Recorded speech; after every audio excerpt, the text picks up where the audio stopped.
Thank you very much for participating in this first workshop on sustainability of national commodity platforms.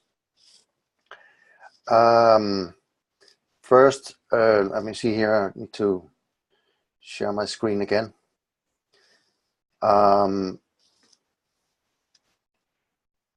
Yeah, you see that again?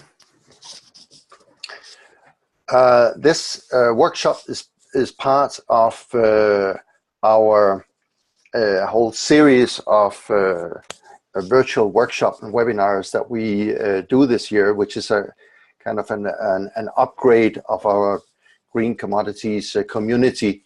So a number of us on this call know each other from before, and some of you are newer or new. But just so you know it, this is just one of the different streams, thematic streams and knowledge streams that is being delivered through online interaction and in combination with, let's say, physical events that we also have in the green commodities community. So if you haven't seen it, you can go online and we can send the if you don't have it, we can send the link after the event, after the workshop now, so that you can go online and see the rest of the events. Some have already started, but some are still kind of waiting to start up. Yeah, I'm going to leave the PowerPoint in this format, as I need to take notes on some of the slides here, just so you know. Yeah, maybe I should just give a brief introduction of myself. Later on, we'll do a kind of a round of introduction, explain who we are. But my name is Leif Petersen. For the people who don't know me, I'm a senior commodities advisor in the Green Commodities Program, and I've been working with the Green Commodities Program and national commodity platforms for 5.5 years now. So I've kind of from the early beginning, sort of where we started to work with the national commodity platforms. I'm based in Costa Rica, though I'm now talking from Denmark. Okay, so I'm going to talk a little bit about the format of this workshop and the timing, also the timeline. This is not going to be a one long PowerPoint presentation from me to you. We want to do this in a participatory way, that we can also harvest your experiences and have you start to think about the challenges that we are facing with sustainability in this case. The structure is a little bit like in this model I made. So first we have the red dots. It's the first workshop here in English, mainly for people in Africa and Asia. And I'm also going to do another one in Spanish for the Latinos. So we're going to do that, of course, from today, and then next one in August for the Latinos. After that, I'm going to, after the first e-workshop, I'm going to send around a draft guidance note on platform sustainability. And I'm going to ask you to participate with me in improving it, so we get a version that is not just invented by me, but something that has the collective brain power of our community members as well. And that should result in a second version that we will discuss in a second e-workshop around October. So we'll send the reserve the dates later on. And then that should result in a final guidance note on platform sustainability that we can use, of course, to guide ourselves. It can potentially be used for many different things. It can be used as an input to our upcoming Good Growth Conference, which is going to happen in Peru next year, and could also result in a publication. So we still need to figure out, the different ways we want to use this paper. But that's all going to be a part of this process. Yeah.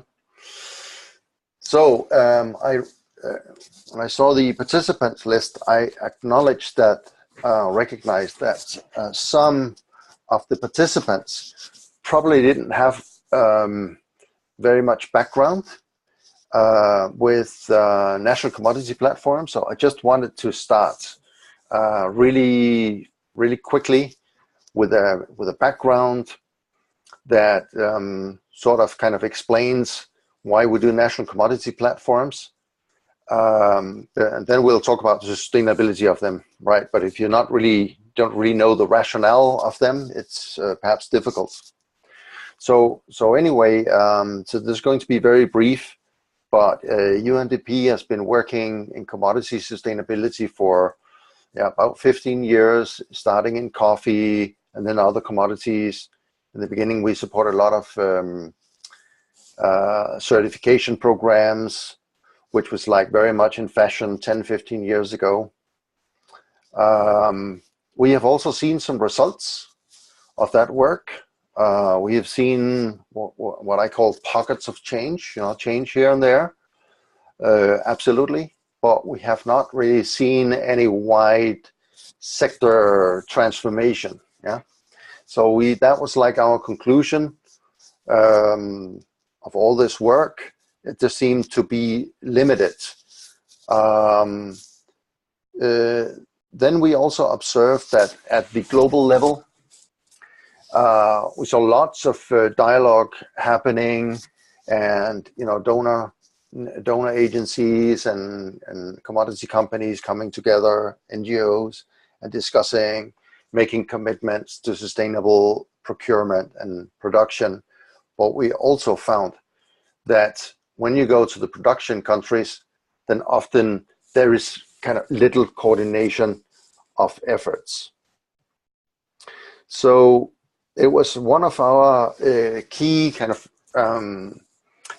key recognition for us that really no one can create the change that is needed all by themselves. So you can't just expect the market alone to change everything, or you can't expect the government alone to change everything, but you need stakeholders to work together. So we wanted to help the stakeholders develop a kind of comprehensive vision for the future of their production sector, and also build their commitment to take joint action. We have developed, the process for national commodity platforms and the methodologies and tools to facilitate multi-stakeholder dialogue and also coordinate action in national action plans. So that was just a brief introduction to the kind of background of national commodity platforms. And so the question arises for us, and we have some platforms that are new, and then we have some platforms that are, quite advanced. And the question is really, when we want these national commodity platforms to be permanent structures in a country, then how can we really work to ensure their sustainability? What will our exit strategy be? And how can we avoid that they basically collapse when we pull out with the project funding? So those are really important issues, and they're pressing issues for the mature platforms. Well, you can kind of see the end of the projects that initially funded them, but it's also an important question for the new platforms, because you really need to have the sustainability strategy clear from the beginning. From the beginning of the all the way from the design of the platform, you need to start to think about what's your sustainability strategy or your exit strategy.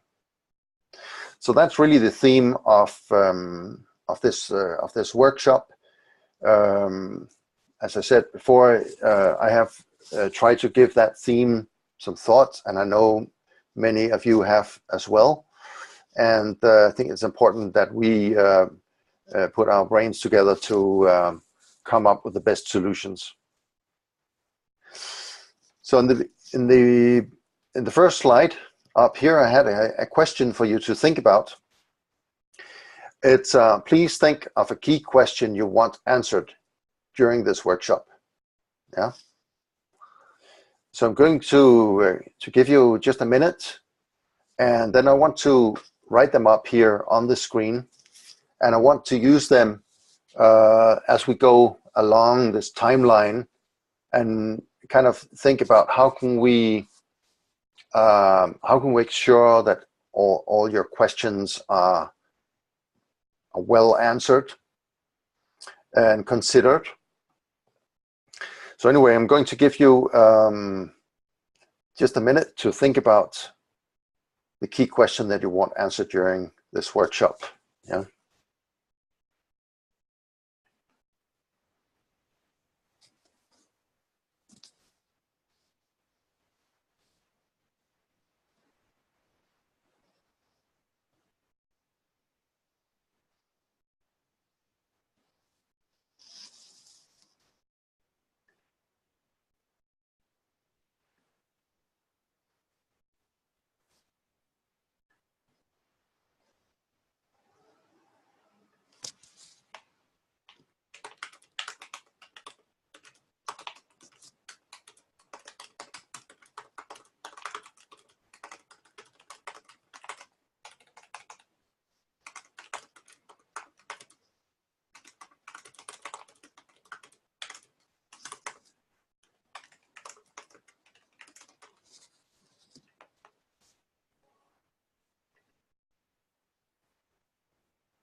Okay, so we're ready.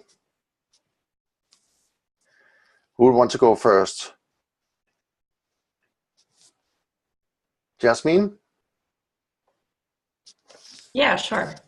Hi, everyone. I'm Jasmine. I'm a project manager at Proforest. I work on the Africa Palm Oil Initiative. And my question is, it's something that we've been thinking about a lot in our program because of the kind of bottom-up nature of the facilitation of these commodity platforms. What is our role, and what is the most appropriate means for us to support the sustainability of the commodity platforms? So the most appropriate role of Proforest? Or of the UNDP or anyone else working to Right. working on programs facilitating the national. So what's our role and the best way to facilitate? I suppose so, yeah. Yeah. Mm-hmm. So I can say multi-stakeholder dialogue, right? I mean, it can be in a national commodity platforms, it could be other similar processes, yeah, that have the kind of the same, essentially the same challenges, yeah. Yeah, is that right? Yeah, that touches Does it capture it? Yeah. Okay, so just before, I'm going to ask you to just state the question. No, sorry about that. No, I actually should have a look at my notes here. Yeah, because I also meant for you to, just as Jasmine did, say who you are, and also where you work and what you do, and then you also your key question. So sorry about that, but Jasmine did it perfectly. Who wants to go next? Rini?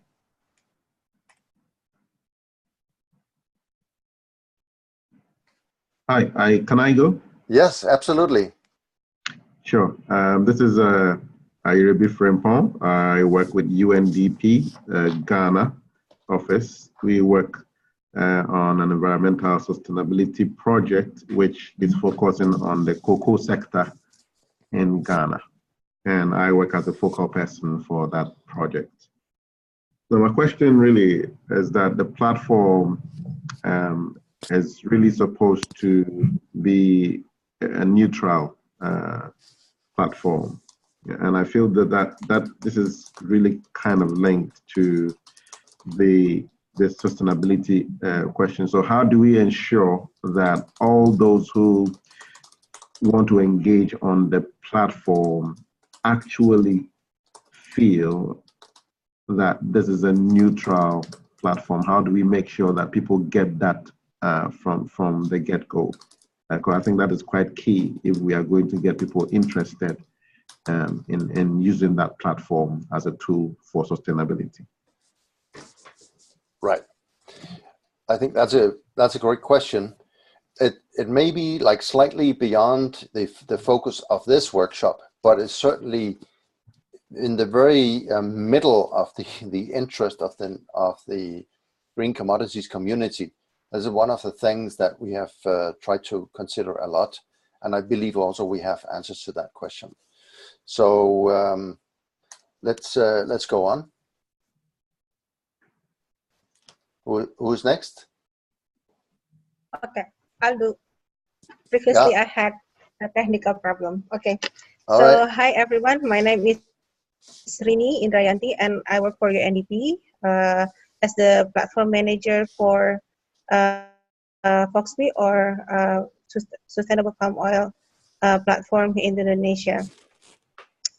So,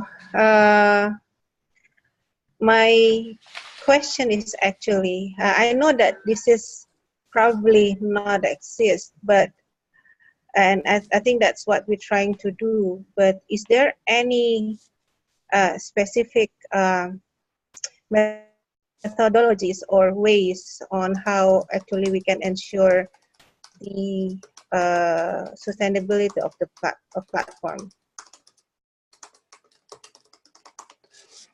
Yeah, I think that's like a specific sustainability or methodology or guidance, I suppose. Yeah, to ensure sustainability.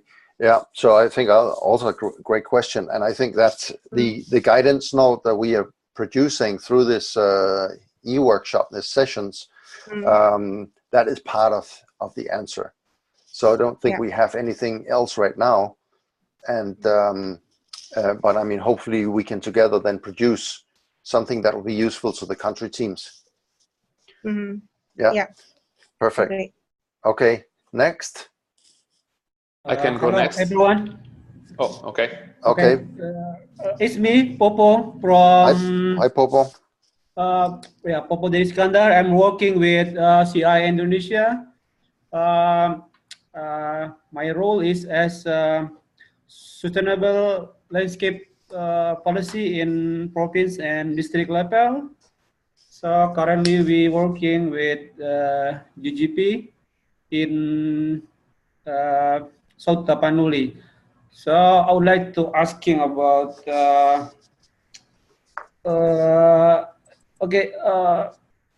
how can the platform stay sustained and function well after the project ended? I mean, is how to make everyone making commitment about this issue. Okay, just going to write up here.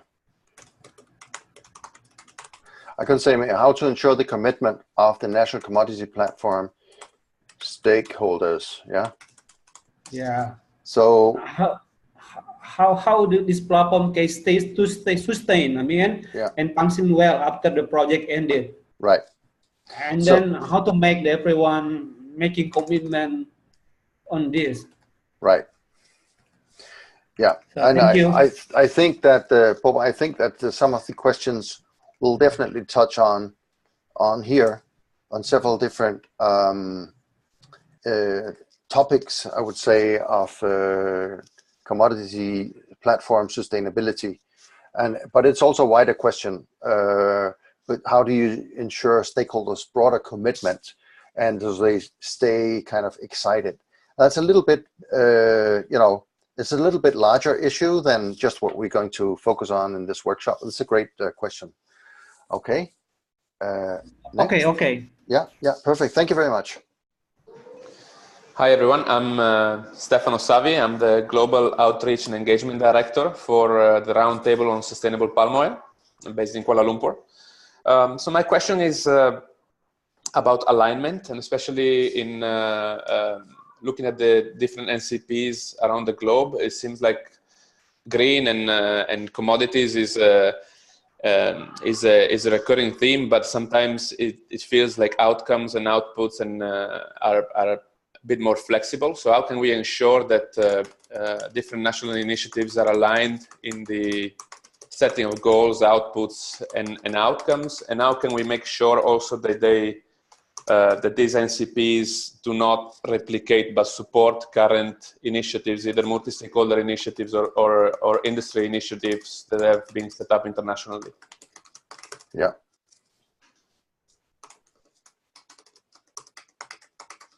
It's very, very relevant, of course. How can we ensure that different national initiatives are aligned, and how to avoid duplication between initiatives? Is that correct statement?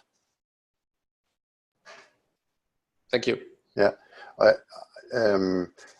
Again, this is also perhaps a bit larger question than we're going to answer on this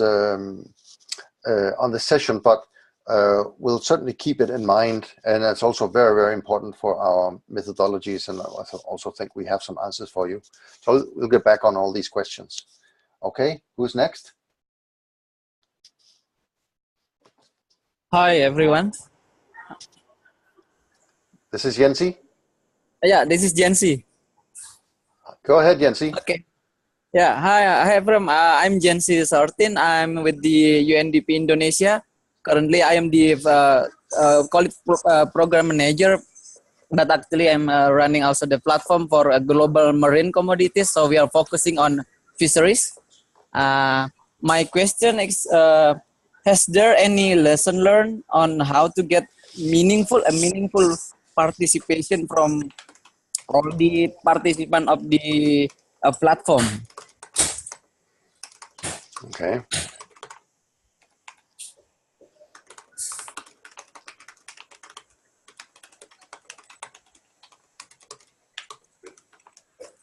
Okay, so lessons learned on how to get meaningful participation from stakeholders in national commodity platforms, right? Yeah, right. Yeah, right. Absolutely. Thank you. We do have that, and we can also answer this question. But again, also perhaps a little bit beyond the topic of today's discussion, but still important, and we'll also be able to provide you with answers. So let's press ahead so we can get into the real discussion today. Who is missing still? Nicolas, for instance. Oh, can go ahead. Yeah. Hi everyone, my name is Nicholas. I'm a senior commodities advisor for the Green Commodities program for the past 3 years. So I'm engaged on a number of platforms globally, and I'm based in Hong Kong. So my question is, so the way we've envisaged platforms, so it starts as a neutral grounds led by UNDP, and then you want to have, obviously, in the longer term, national ownership of both the platform and the actual processes related to the platform, such as the National Action Plan. So when you think about sustainability of the platform itself, you're looking at, I suppose, the institutional capacity, the financial sustainability, or the political sustainability. And so my question is around the political sustainability. How do you ensure that, for example, the political cycle that we see in every country we operating with elections, every 5 years or 3 years or etc., are not affecting too much the sustainability of the platform? So if you have a change of ministers of agriculture or environment or etc., those political cycles have a big influence on the sustainability of the platform. So what can we put in place to ensure that this is not affecting too much, and then you have political sustainability? Yeah, that's a highly relevant. I have also some ideas on this, but we're going to discuss different ideas of the participants on in the workshop today. So perfect question. Am I missing? Who am I missing here? Hi, Live. It's me, Cynthia. Yeah. Hi, Cynthia. Hi. Hello. Yes. Okay. Hi, I see you now. Yeah, absolutely. Okay. It is also relevant with the Nicholas questions. I would like to know what is a specific strategy on the institutional capacity in terms of the sustainability. For instance, like in Indonesia, for palm oil, we led by the government. So how to ensure the quality of implementation after, might be the UNDP is not there. I mean, for instance, the assumption that this platform is ensure on the legalization, on the funding from the government, but how we can ensure the quality of the operationalization of this platform after the project is Yeah. finished, for instance. And also the implementation of the National Action Plan, Yes, right? Yeah. actually the quality of the platform once it's running and equipped with the funded and the other things. Right. Absolutely. Okay. Perfect. So we need to get on. Who am I missing? Anybody now? By the way, Cynthia, did you present yourself?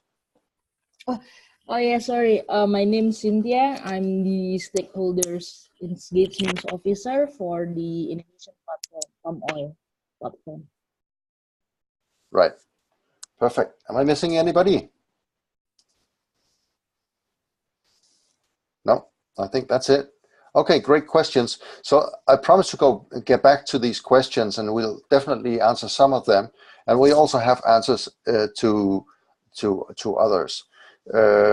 So we'll definitely keep these in mind during the whole timeline of this e-workshop series. So anyway, sorry, excuse me. I'm going to just give a little bit of introduction to the topic before we enter into the discussion, and wanted to well, I just made a very kind of very simple model for the sake of our discussion, and it touches a little bit on what Nicolas said in his question. So you all, I think at least most of you are familiar with our kind of life cycle. You know, the main what's that, chunks or phases, I should say. So it starts with the design phase, and the design phase includes often a project development, and it can take several years before we get the money and the buy-in from everybody. Then we have, once we have the platform, we start the dialogue phase, and the dialogue phase can also take several years depending on the complexity of the sector and the size of the country and many other things, and also our management of the process.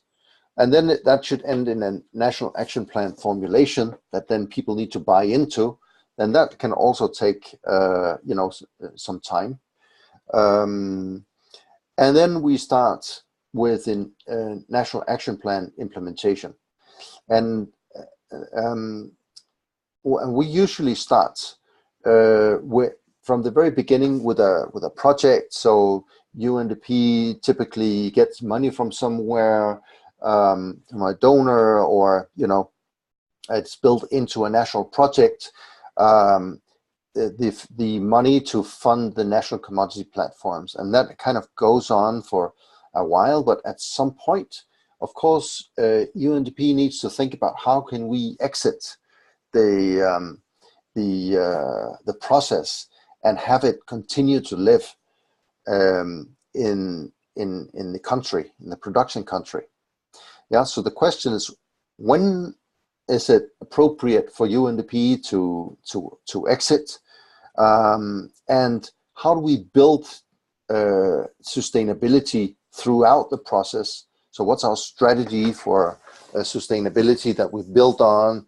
And I think our point is that needs to happen from the very beginning, and throughout the process we can gradually build different aspects of sustainability. So it's not some oops, when our project ends and we've run out of funding, and then we didn't really consider all the issues.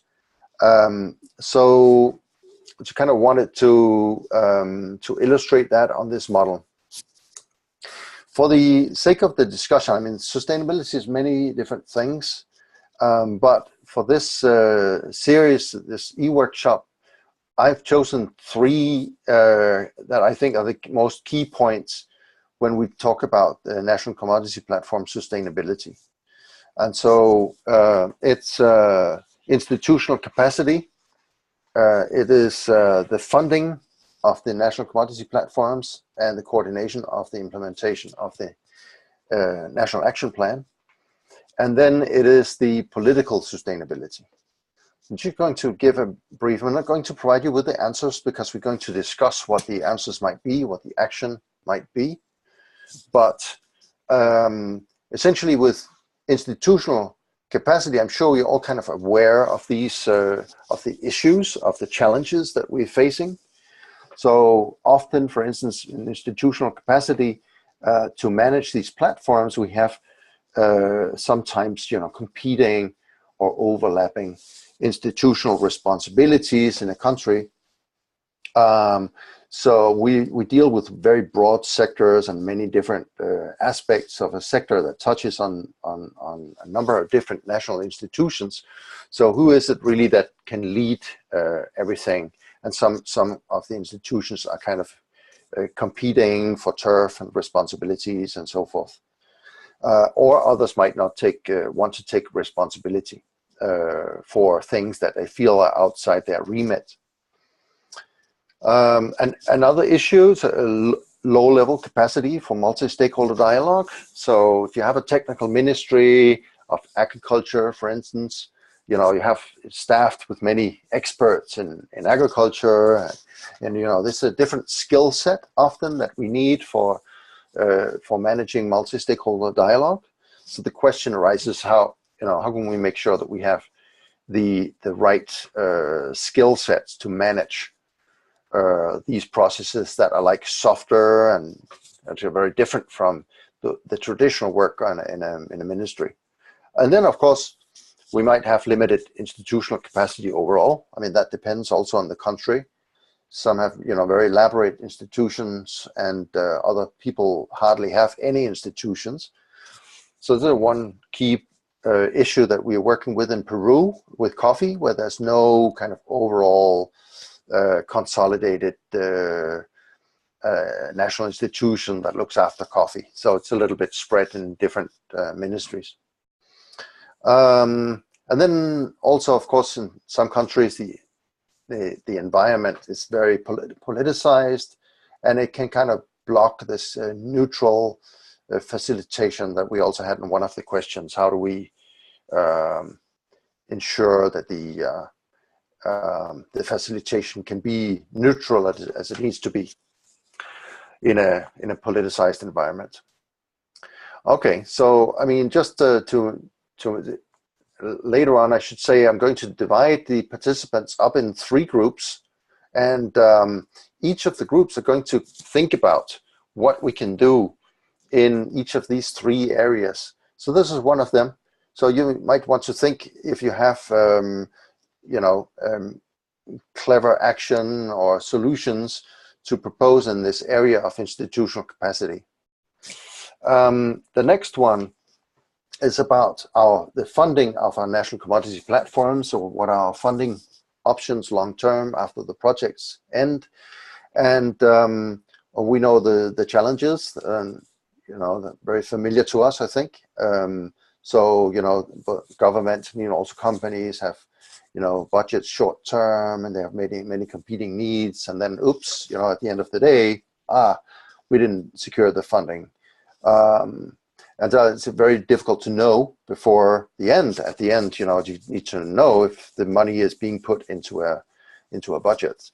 So that's a challenge. And then also many governments, for this kind of work, they're like very reliant on projects and donor funding, and they just think that should continue forever, and can be hard to convince them that they should actually spend their own money, or ensure permanent funding streams for this work. Of course, in many countries, we have an aspect of corruption also that can also make it kind of difficult to ensure the financial sustainability of our national commodity platforms. And then I put this, that the broad focus of our platforms can feel like, for let's say a single ministry, it can feel like it's outside their responsibility. So maybe they would not want to fund everything if they feel they're just responsible for some parts of the national commodity platform. I wanted to show a model. So what we're talking about here, if you see this, I did this model to try to illustrate what we're really talking about in financial terms. So if you see the light blue model here, the light blue curve, it's kind of a typical project, you know, start off and then it gears up and gets going and it's, you know, very strong. And at some point, you know, you need to think about closing down and then you run out of money. So it's at the right moment, you need to start to think about your funding options. And that's essentially to keep the platform going. That's kind of the red line. So you need to make sure that you have the funding. It can be less than the project, you know, once you get things very kind of institutionalized and organized and permanently inserted in a ministry or a national institution. But you still need to make sure that you have the kind of the red curve. That's that you have it covered, and that's kind of different from the money that is going to be invested in the sector through as a part of the National Action Plan. So the National Action Plan, the implementation can be huge because each stakeholder, you know, pays for their own action, typically. And therefore, through the process, we want to see, you know, investment starting up at a much higher level. But the question here is the kind of more, you know, how do we cover the red line here? Yeah, that's like the issue in this presentation. Then finally, the third area, political sustainability, as Nicolas mentioned. You know, you have shifting political priorities and policies, and, you know, your government changes, and even within the same government, you might have change in personnel. You know, a minister changes, or the director, who is your close counterpart, is changed, and then you've worked for a while to build up this commitment at the national level. And suddenly you lose the contacts, and you've got to work to kind of restart and rebuild the commitment with a new person who might not be so informed.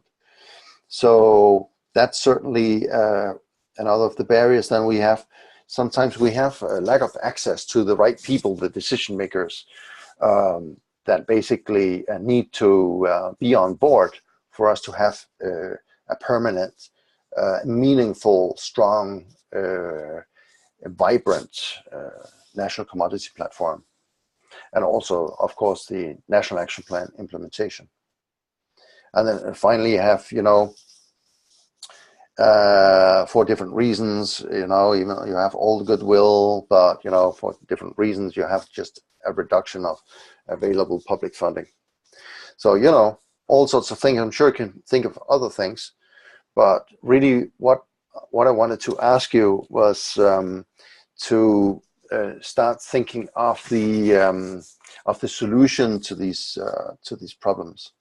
So I kind of made a table here, and I wanted to divide us up into 3 groups, and each of you need to tell me what group you want to be in and want to kind of think about the solutions or the questions. Please think of solutions to sustainability and action that we need to take to ensure national commodity platform sustainability. That's national commodity platform and NAP implementation as well. Yeah. So I'd like first of all to go around and ask you, ask each of you which group you're going to participate in, and then I'm going to give you 2 to 3 minutes to take notes on your own and try to consider what you might come up with in terms of the solutions to these sustainability problems I just mentioned, and the action that we need to take, the corresponding action. Yeah. So first, I'm going to write the names down in the table. So can we just hear who is in each group? I kind of want to make sure that we have like a fair distribution of you in the group. So 2 to 3 people in each group. Jasmine, for instance, I'm just going the way I have you on my list here. So yeah, sure. I'll go for the institutional thing. Right. Okay. Okay, great. Rini?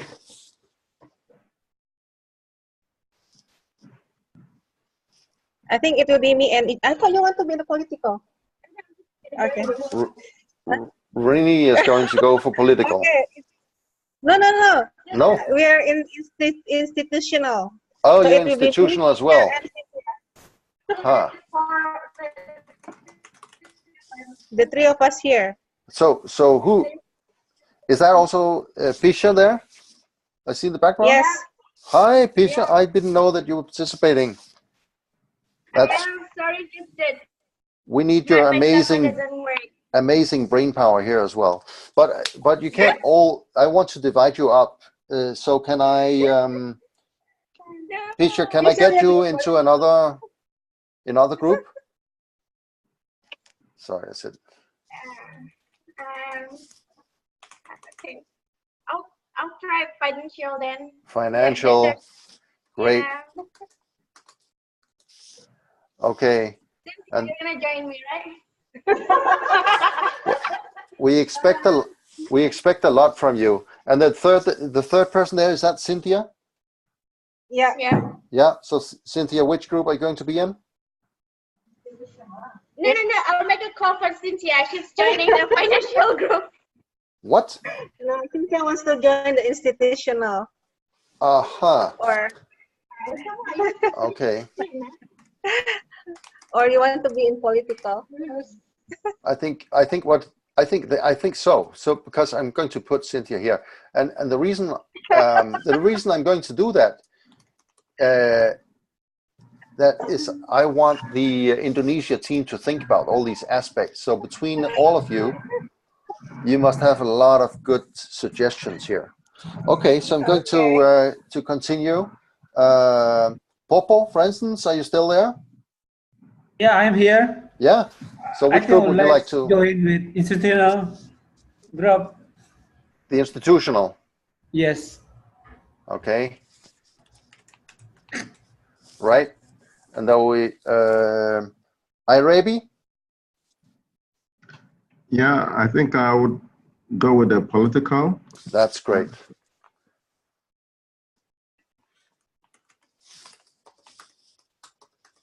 Okay. And then who else do we have? Nicolas? Political as well. Okay, I have Yensi. I will do financial. That is great. Oh, that works out so well.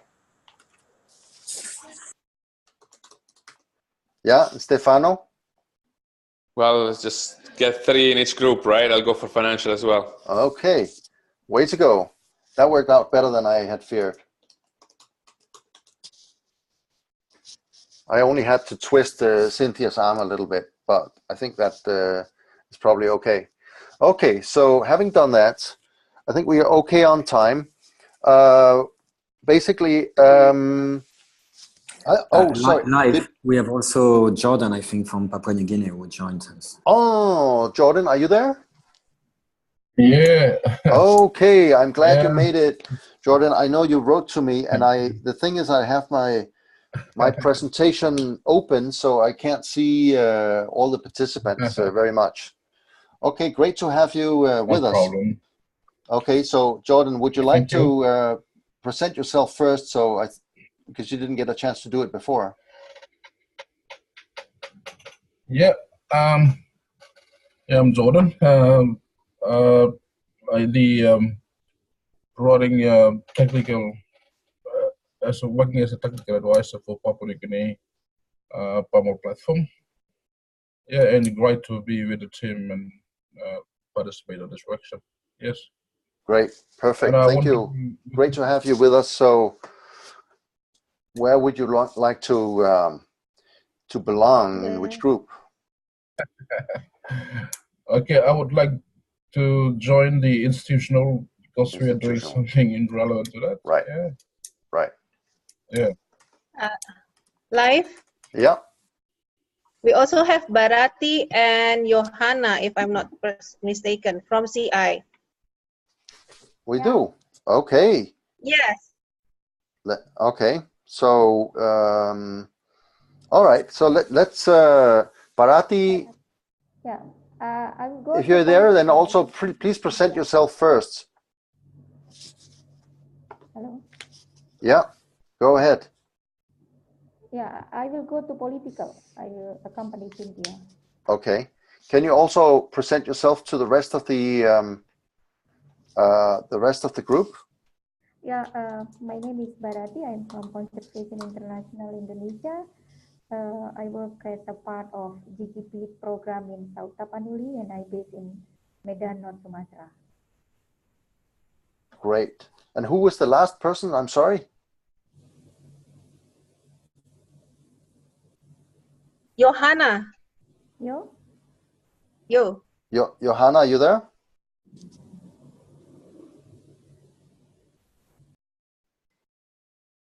Is Johanna there? No, doesn't seem so. She's still in the list though. I don't know.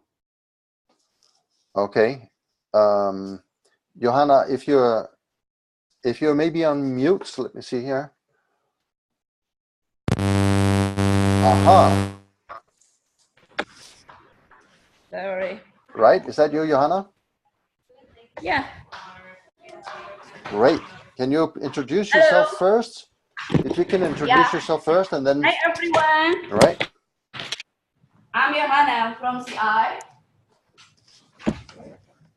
Hello. Welcome. We hear you. Okay. I'm working for GGP program based in Jakarta, working for Bharati and Hoko. Okay. I would like to have participation in institutional. You would. You're not sure you don't want to participate in the financial?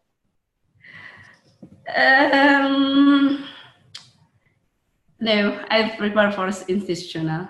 Okay. All right. I'm going to accept that. But okay. So is that to see how if I spell your name right? Is it with a Y? YOHANNA. Right. Okay. Yes. Perfect. Okay. So now I have everybody. I think so. All right. Great. Okay, so that was good. So next step is then I'll give you, each of you by yourself, let's say 2 to 3 minutes. After 2 minutes, I'm going to check in if everybody is ready. And to think about the question. Think of solutions to sustainability and action we need to take to ensure national commodity platform sustainability. And so you need to think mainly of your own, of kind of your own theme, institutional, financial, or political. But of course, if you have other suggestions, we will allow extra comments in each group, because I'm sure that many of you have given thought to this, also to the other areas. Okay, is that clear to everybody? Yes. Yeah, all right. Okay, so I'm going to just leave you in silence for 2 minutes.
Okay, so this 2 minutes.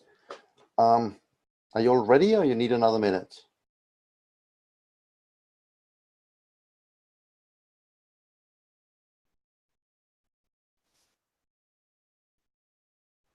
Okay, silence out there in cyberspace. I'm okay. I'm ready. Yeah? Kind of. Kind of. Well, it seems like a simple question, but it is actually very complex. So I think if we get this right, it'll help us out a lot.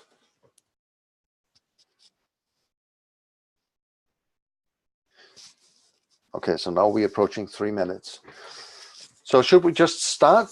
So we're going to start with the institutional power group here. And so we have Jasmine, we have Rini, we have Popo, we have Jordan, and we have Johanna. So this is really a brain trust here. And each of you individually need to kind of just say what you have written down, and I'm going to try to capture that. Then later on, as I think I said before, I'm going to send you a draft document that I wrote, and we kind of want you to enrich that same section that you're thinking about now. You can also contribute to other sections, but it's important for me that you kind of help enrich and improve that section, so the institutional, financial, and political. So could we start with Jasmine?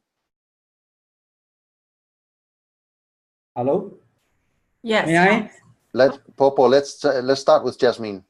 Okay. Sorry, Popo. I'll be quick and make sure there's room for everyone to speak. This is a great exercise. I think, I mean, I don't have a solution per se to the issue of institutional capacity across these countries, but I do have an example from the program that I work on where I noticed that all of the platforms that operate are done on a multi-stakeholder basis, but are always facilitated on the ground by a civil society group. So they take ownership for making sure that the meetings are organized, that the correct people are invited, that the stakeholders are nominated, and the terms of references are properly being followed, etc.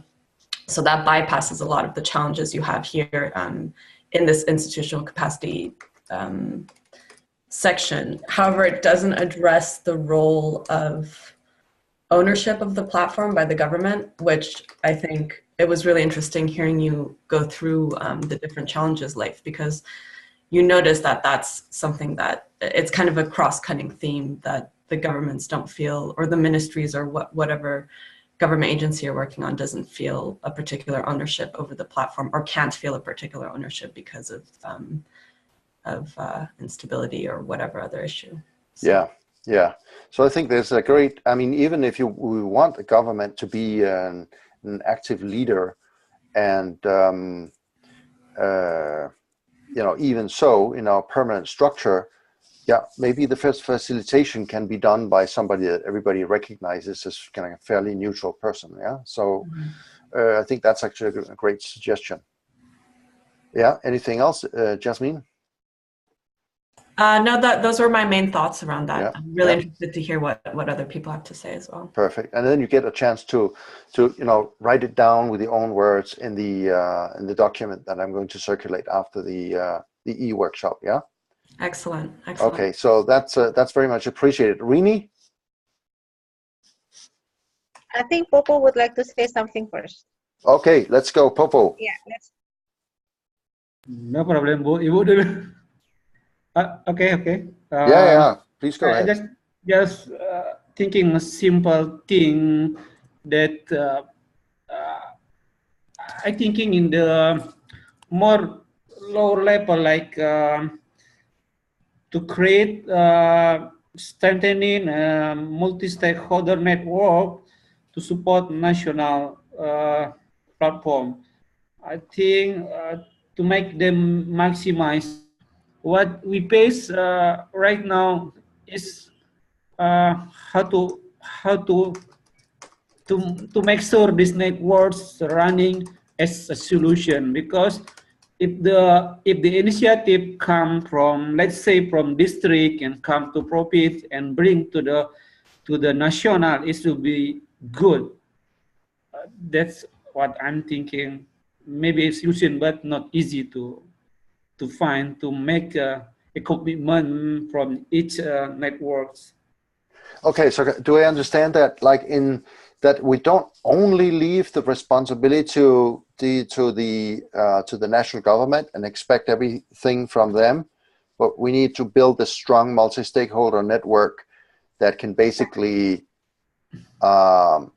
help keep on, keep the platforms going. Is that right? Do I understand it right? Yeah. Yeah. Like the voice come from the district first, and then like step by step, and then this is more strong until to national level. Okay, I think I got that. And again, you can also provide inputs afterwards in writing, yeah? So just make sure we have your idea captured. Okay, so next from this group, Jordan.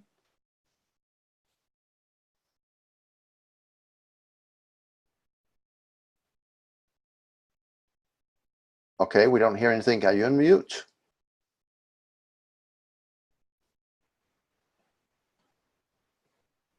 Okay, we can go to Rini. Or are you there, Jordan? Yeah. Hello, can you hear me? Yeah, I can hear you. Absolutely. Go ahead. Right. My kind of a solution to continue sustainability within the government system as well as civil society is to mainstream.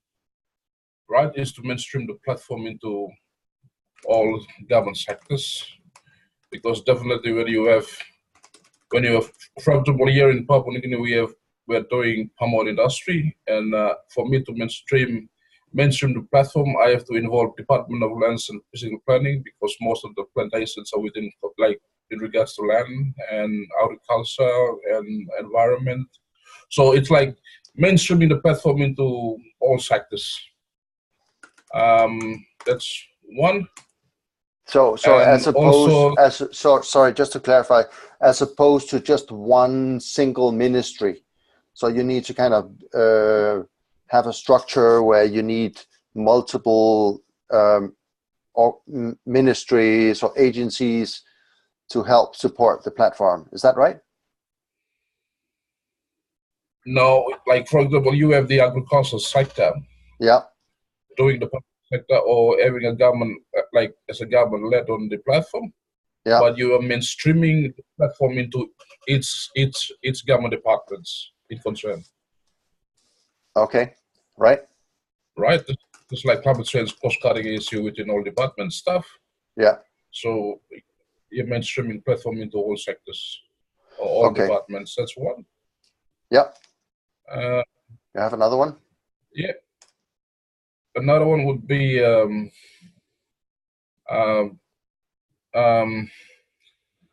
putting the. I think this would be probably appropriate for the financial. I think. Okay, that's fine as well. That's fine. You can contribute with one there in the financial.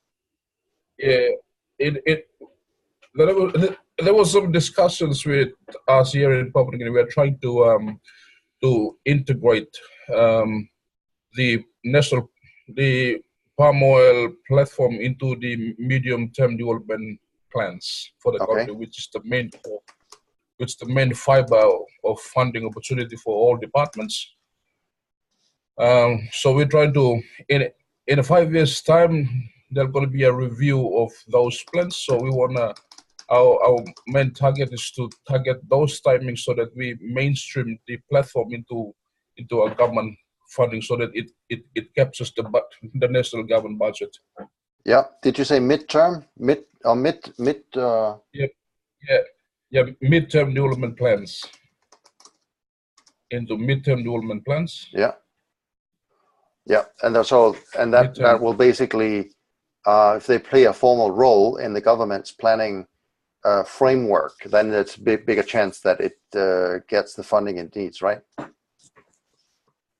That's right. As long as it's part of the next medium-term development plan, then it's definitely within the budget. Yeah, good point. Okay, is that all from you, Jordan? That's right. Thanks. Thank you very much. Yeah.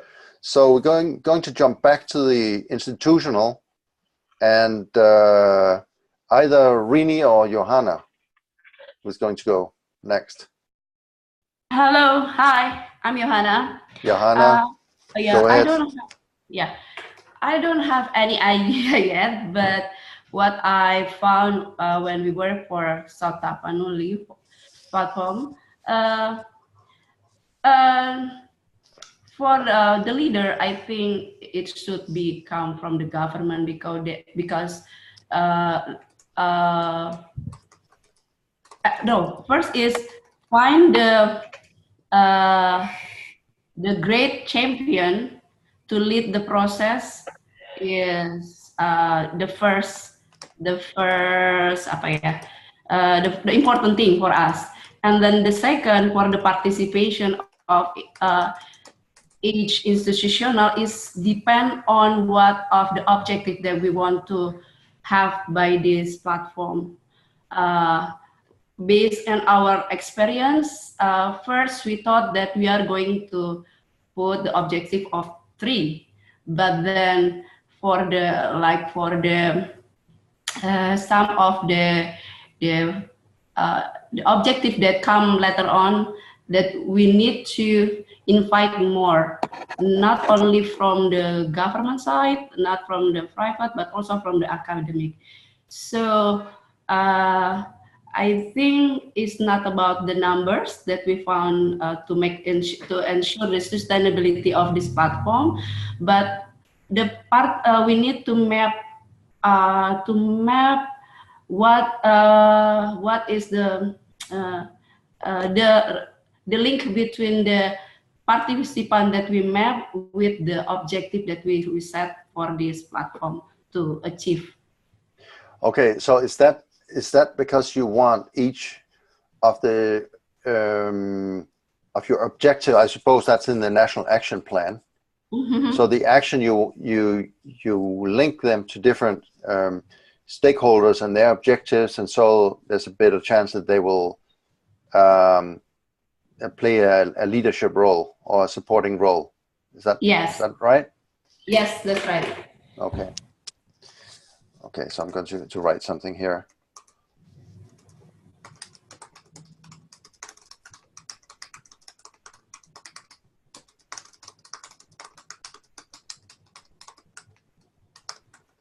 Okay, so if this is not completely correct, you can also help me afterwards and get the wording right, all right? Yeah? Okay. Okay, perfect. Okay, so that's Rini now. You're trying to escape there, Rini? No, I'm not. It's Okay. just that everybody is so excited and would like to talk. Go ahead, please, Rini. Okay, so I think on the institutional side of the platform, it is, and this is actually also to gain a political support from the government, it is actually important to ensure a legal umbrella of the platform. So this is also to ensure that the platform can be financed from the government budget. So Jordan said that the platform will be included into the midterm planning, and in Indonesia, if we don't have the legal umbrella for the platform, it cannot be happen. So this is something that's very important, the legal umbrella of the platform.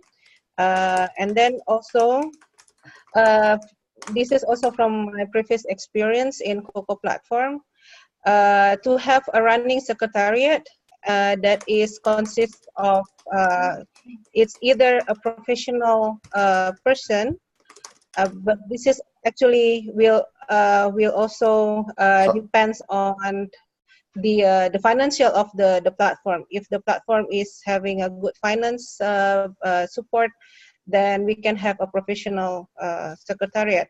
Otherwise, because this is we are actually creating a government-led platform. So it's also important to make sure that the government has the capacity to run the secretariat. Right. So that's certainly an important point, is to have the right staffing and capacity to do the work. Absolutely. Yes. Yeah, because if they have the capacity to run the multi-stakeholder dialogue, then when UNDP phase out it will still be there and they can do the work.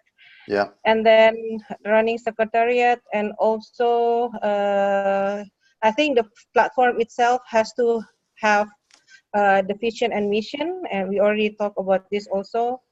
And most important also is that they have a clear rules and regulation on how the platform should be operated, or how the decision making are made, etc. Okay, I'm not sure I captured the last thing here. So is it clear roles and responsibilities? Rules and regulations. Rules and regulations, right. Yes, or on ways of working in the platform. Yeah, like an SOP of standard operational procedure or something like that. Right. I still have the idea that I lost something there, but anyway. Okay. Yeah, are you happy with that? Yeah, I think so. All right. Great. So we're going to press on a little bit, so we hopefully can end on time for the 90 minutes allotted to this.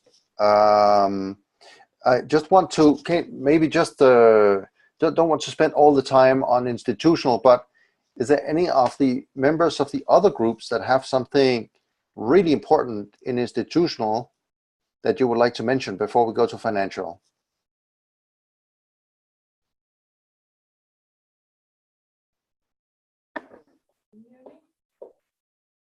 Please jump in if you have something. Yeah, can I just say something quickly? Yeah, is this Irabi? Yes. Yeah. So I think that suggestions made I think they are quite solid. My only point to add maybe is that it's also an institutional setup to look at the hierarchy of how it is, how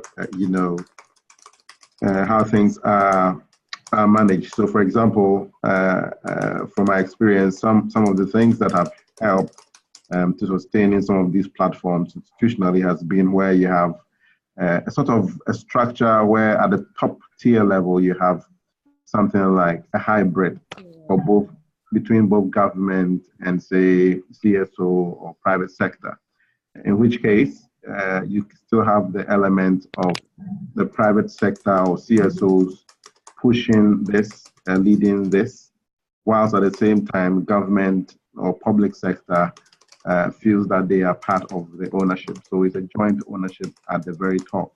And then, of course, you can have the other lower tier secretariat and other structures as well. I think in most cases that I've seen, this has been quite helpful in trying to move it and sustain the process. Thank you. Yeah, great point. Yeah, the other thing I would also want to add into that is to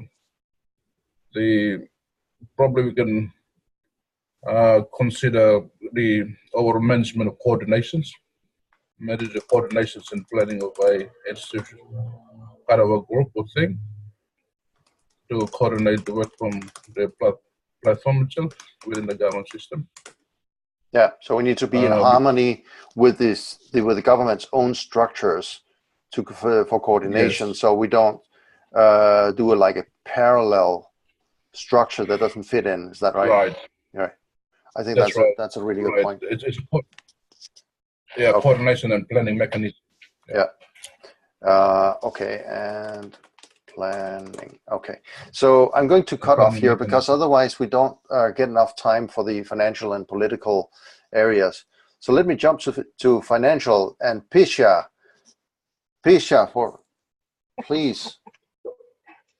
So this kind of relates to the institutional mechanism of the platform. I think the platform needs to be legalized through a regulatory framework that will require the public funding to be allocated to the platform operational. So for Indonesia, a presidential instruction will be an appropriate framework for the regulatory or like the legalization of the platform. Because if you have like the minister decree or minister regulation, it's not going to ensure the allocation of the public funding to the operation of the platform. So you have to go up to the presidential instruction. And then I would check the regulations related to the establishment of the trust fund for the operational of the platform. Because in Indonesia, I know that there is a public funding mechanism for trust fund, and that might be feasible for the platform. Yeah. And I would strengthen or like kind of upscale the role of the monitoring committee, not only to monitor the implementation of the NAP, but also to implement the allocation of the public funding for the operation of the platform. Okay, I think that's a great point. So, I mean, if we are realistic about it, often we deal with people at a certain level, but the people we deal with are not necessarily the decision makers that need to sign off on the funding of it. So that often happens higher up. That's kind of the point, right, Pisha? Yeah. So having that presidential instruction will instruct these decision makers to like allocate the public funding for the platform. Yeah, instruction, I can say, or commitment to funding, providing instruction to fund national commodity platforms. Yeah, great point. Anything else, Pisha? Yeah, and then that check the regulations related to the establishment of trust fund. Okay, check regulation for. I don't know about other countries, but for Indonesia, it is possible to have a trust fund for the public funding. So that might be like a good option. Okay, so we really need to be familiar with the local regulation for kind of different financial mechanisms. Yeah, that could be a trust fund, it could be something else. Okay. Yeah. Familiar. Okay, great point. Yeah, is that fine? Should we go on to Yancy? Yeah. Yes, here. Yes, please. So, my point might be a little bit contradict to the previous slide regarding the funding challenges, which is having the broad focus of the platform. So I think keeping the platform with a relatively broad focus will provide the more flexible funding opportunities for the platform. Of course, I mean, with condition that the chosen focuses should be agreed based on need analysis, which is if they are broad enough or there are like several focuses, the platform can be strategically tapping on, various funding sources. Yeah. For example, there might be like issue or funding on transparency, funding on human rights, for example, or funding on environmental sustainability. I think if the focus is broad enough, then yeah, maybe the platform needs to be, keep it up with the various funding or development project around. Yeah. So essentially, you should be able to sell the benefits of the action in the National Action Plan in many different ways, to different people, and pitch the work so that it kind of fits with the priorities of that, let's say, that funder or that donor. So some donors might, really be, as you mentioned, be interested in human rights. Others might want, livelihoods for poor farmers or so. And others, again, want to fund environmental sustainability with the with a focus on climate change, for instance. Yeah. Yeah. Okay, great. Yancy, anything else? That's from me for now. Okay, that's great. So we'll move on to Stefano. Yeah, thank you.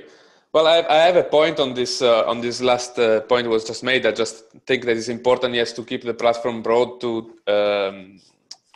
to make sure that it's easy to be funded, but also we should not fall into a platform is so broad that it becomes ineffective in its implementation, because that also can become a challenge. Yeah.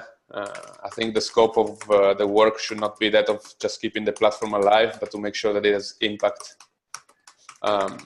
Yeah, surely there's a balance there, you know. Yeah. I often think, I mean, I started my career working a lot on biodiversity conservation, and now, you know,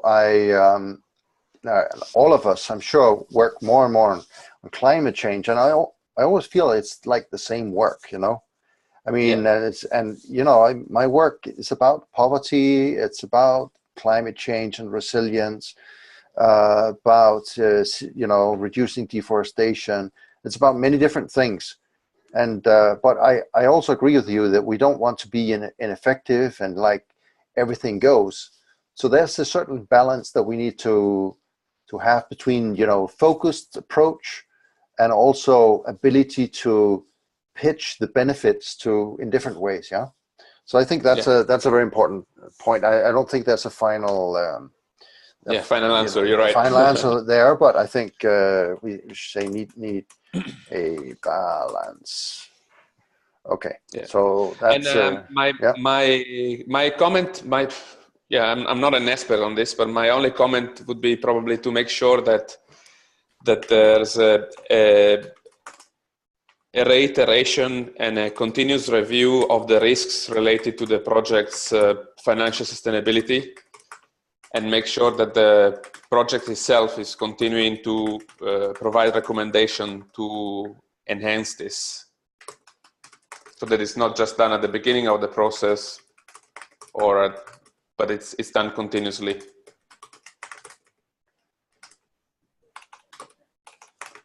Yeah.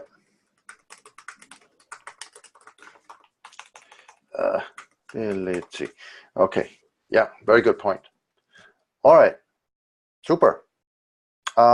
Is that it? So, yeah, we just have like 5 minutes left, so we're almost there. And if we go a few minutes over, I hope you'll bear with me, but I promise you will try to finish almost on time. So just from the other groups, the institutional group and the political group, do you have anything else to add to the financial? Then please jump in. Yeah. Hi, Life. Hi. Yeah, I mean, Pisha and I here are actually in discussion as well, because we would like to know whether the platform can be funded by private sector as well. Of course. Because our understanding is that it is a government-led platform and owned by the government. Owned by the government. And or regulated or legalized using the government's regulation, and in Indonesia that will not basically it has to be funded by the public funding. Can't receive the money from the private sector because it's decreed or legalized using the government regulation. Yeah, absolutely. It does not only have to be government funding. It would be good if we have some government funding, because it kind of signals the buy-in of the government, but it can absolutely be other funding sources, and that's some part of the discussion in this. But I don't think that's going to be feasible for Indonesia, though, unless the platform is not owned or legalized using the government regulation. So if it's like CSP, for example, it's a totally independent platform for cocoa, and because of it's industry-led platform. Yeah, it's industry-led platform. So that's the reason why it can receive the money from non-governmental organizations. But this FOXB in Indonesia is going to be legalized using Indonesian government's regulation. or a decree, which means that it's going to be owned by the government, and that would not it would be impossible for the platform to receive the funding from other source other than government. Okay, I mean, Live, yeah. okay, sorry if I'm taking time, but actually, so my understanding that we don't need to, we can receive fundings from other sources, right? I mean, and then in the GCP methodology, that platform, is it mandatory that the platform is led by the government and owned by the government, or it can be actually a multi-stakeholder ownership? Yeah, independent. Yeah, I think that depends on, we normally say we want government ownership, but of course in some countries we have, like, let's say, a specialized institution for a given commodity that happens to be public-private and managed that way, and if that's the national, the natural, the logical institution to lead, then it will also be jointly led.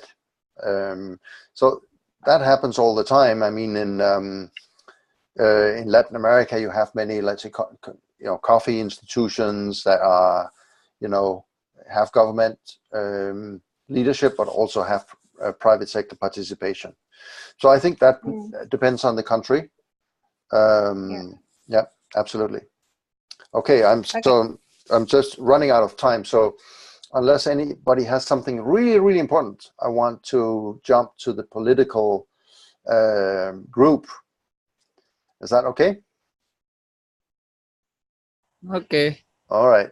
Okay, and so and I want to repeat this. This is really important. When I send out the draft paper, you can comment on your own section, but you can also provide inputs to the other sections. So if you have any ideas, we don't manage to discuss them now, that's fine. You'll just write them down.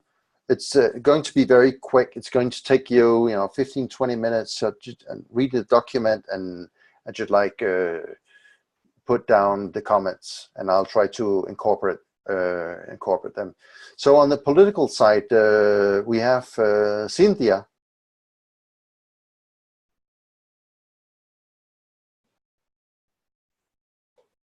Sorry, okay, I have to hand over the. Yeah, I have problem with my laptop. Sorry. Oh, no problem. Okay, I'll try to ensure the political sustainability. Okay, so it's quite challenging because if it's only related with the politicals, it's mean like the NAP is legalized or the platform is legalized. But when we talk about the sustainability, then we need to ensure that the key actors or the key stakeholders is get value from our works on this platform. So the strategy is to formulate what is the positioning, value, and rewards for the key actors. Right. And then, so you need to understand what will be interesting for each stakeholder and going to be different depending on the stakeholder. The value, you need to be clear on what the value should be for each stakeholder, so you can use that to make sure that they keep the platform going. Yeah, because if we want the political commitment from the government, they will translate into policy and program. So we have, for instance, we have the platform legalized, we have the national action plan legalized, but if we want to sustain, then we need not only governments, but how to translate all the private sector, smallholders, NGOs, is also the political commitment is on the letter. I mean, translate it as well on the paper, not only the commitment. And then I think it's also related with the institutional sustainability. It's good to have set up the knowledge management system on the platform. So if we want to formulate some value or rewards, for instance, like we can communicate or acknowledge the good practice from our members, or the good practice from the government good governance on a sustainable palm oil. We need to communicate that things, and I think we also need to acknowledge for all the good practices, so they feel that they get value on here. I think it's important to set up as well the knowledge management system. Absolutely. Perfect. Okay, so I'm going to go to Irabi, are you there?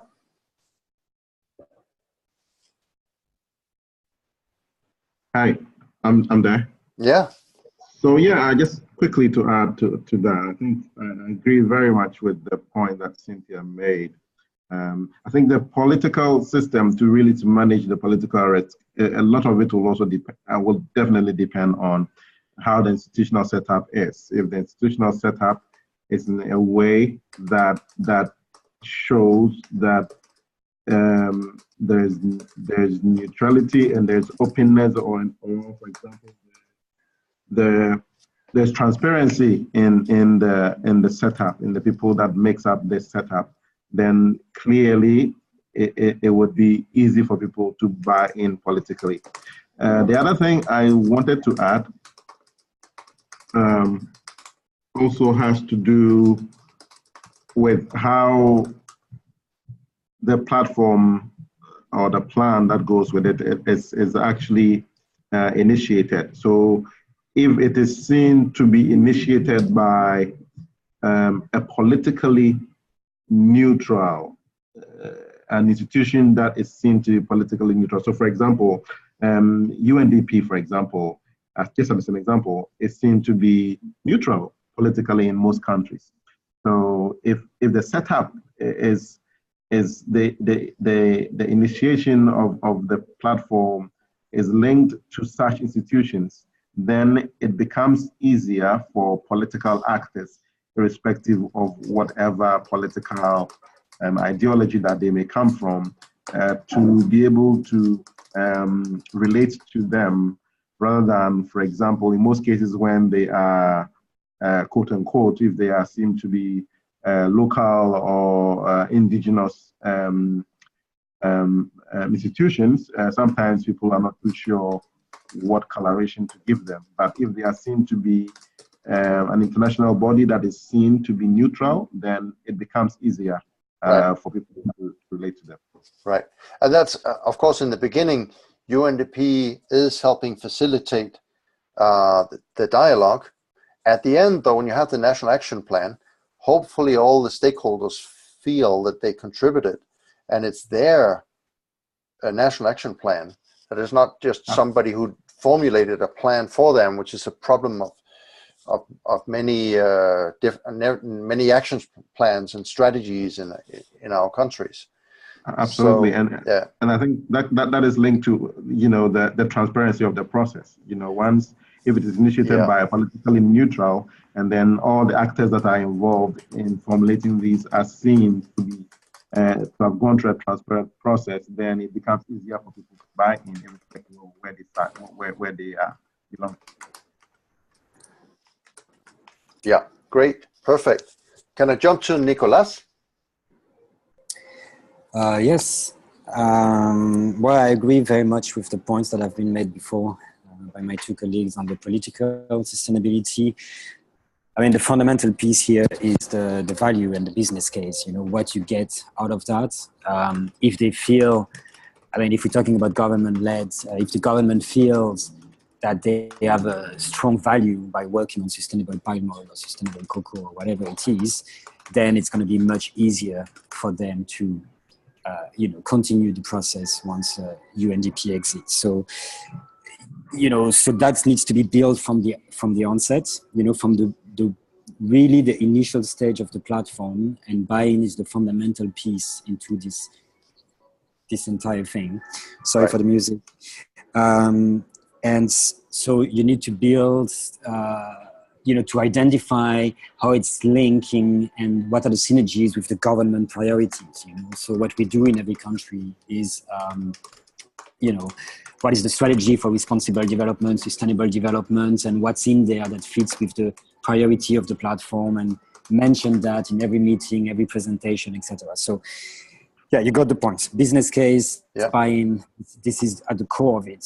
Yeah, and absolutely. basically what you want is that after 2-3 years, it's not only UNDP or whoever is leading that process, Proforest or others that are talking about sustainable commodity is actually the key stakeholders within the platform that start acting as ambassadors for the platform and have their own, the ownership of it. And then that's when you see that, you are ready to exit, So it's not only UNDP that needs to go everywhere and say this is important, it's the government themselves doing that and others. So that's very important.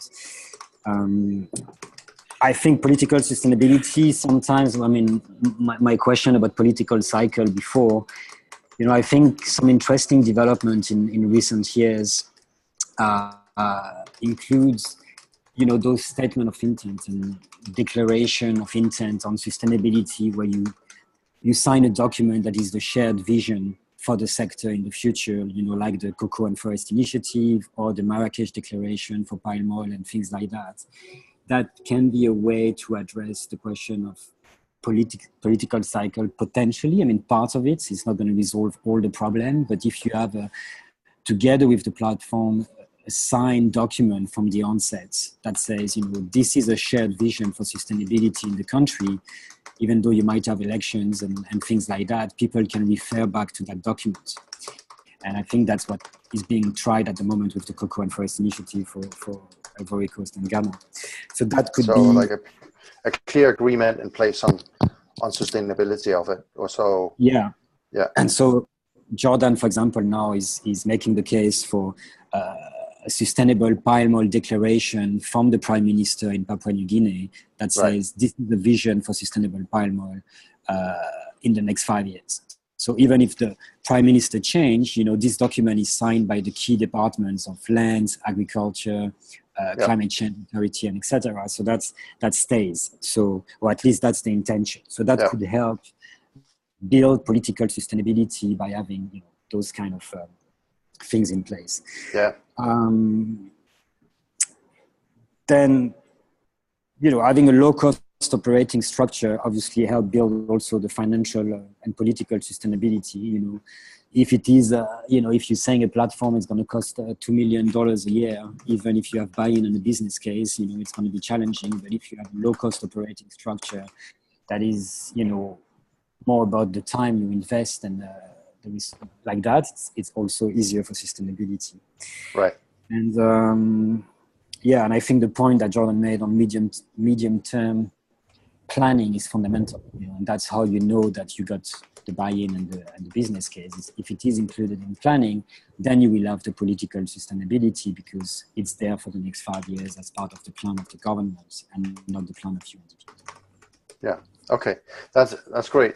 And so going to press on here. We need to finish, but Bharati? Yeah, thank you. I think I have the same point with Cynthia, because in Indonesia, palm oil is a really political commodity. So we need to really engage to the top political leader, kind of providing the information based on scientific information about the risk is if we are not applying the sustainability aspect. So, and the important role of the platform as the transport through the sustainability in the country inclusively. Right. So let's see if I got that. I think the first point was they need to engage the political leaders and make it clear to them what's the risk of not taking the action in the National Action Plan. So there was something after that. I'm not sure I captured that. The importance of platform nationally, so they could translate that to the good regulation, which is really providing the aspect of sustainability. I'm sorry. I'm really sorry. It's the phone rang here, so I got distracted a little bit. Apologies for that. Yeah, it's fine. Bharati, maybe you can help me write it into the final version so I get it captured right. Will you help me do that? Yeah. All right. Thank you very much. So look, I just really want to finish not too late. I asked for 90 minutes of your time, and we're over time with 13 minutes now. So, but I do think there was a really, really important discussion we had.